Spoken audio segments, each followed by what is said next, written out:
আমার ছেলে মাগো তোর বুকের মানিকার আসবে না, বাহির দুয়ারে সে মা ডাকবে না। কিন্তু আমি শুধু আপনার কাছে এতটুকুই আমার অনুরোধ যে আমি আমার মামা চাই, আর কোনো ভাগ্নির মামা যেন না আমার, যে আমার বাপ নাই। আমার মামা যদি না থাকতো আমি মরে যাইতাম। যে আমার বাঁচাইছে তার জন্য আমি 10 টাকা খরচ করতে পারি না। যে আমার বাড়ি জমি বিক্রি করেছে, সব যদি বিক্রি করেছে মরতো তাইলে আমি বুঝতাম। সে অ্যাক্সিডেন্ট হয়ে মরলে আমি বুঝতাম। সত্য কথা বললে মরবে কেন? আমরা কি কিছুই করি না এই দেশের জন্য? কাউরে মাইরা কি মাইরা ফেলানো যায়? কেন মেরে ফেললো কেন? আমি মনে করি আইনের ঊর্ধ্বে কেউ নেই।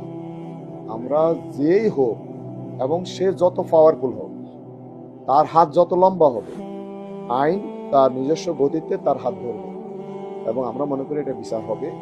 আপনারা একটু ধৈর্য ধরবেন, আমরা ধৈর্য ধরবেন।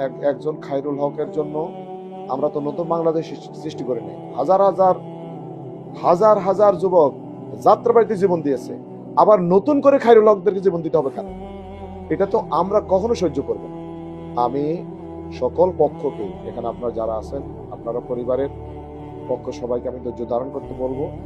প্রশাসন কাজ করতেছে, আমরা প্রশাসনকে হেল্প করব এবং প্রশাসন যেন যথাযথ ভূমিকা নেয় এবং বিচার নিশ্চিত করে, সেই ক্ষেত্রে আমাদের পক্ষ থেকে পুরোপুরি সহযোগিতা করা হবে ইনশাআল্লাহ।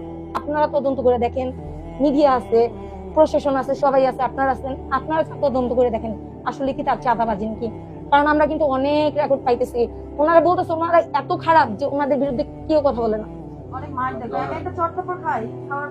আবার এটাও বলতেছে যে ওরা অল টাইম নেশাগ্রস্ত অবস্থায় থাকে।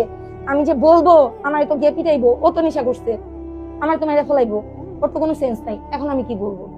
ওরা সেন্স থাকে না, ওদের এমন নেশা করতে থাকে ওরা, এইভাবে ওরা ওই জায়গাটা একটা পুরো এরিয়া সৃষ্টি করছে।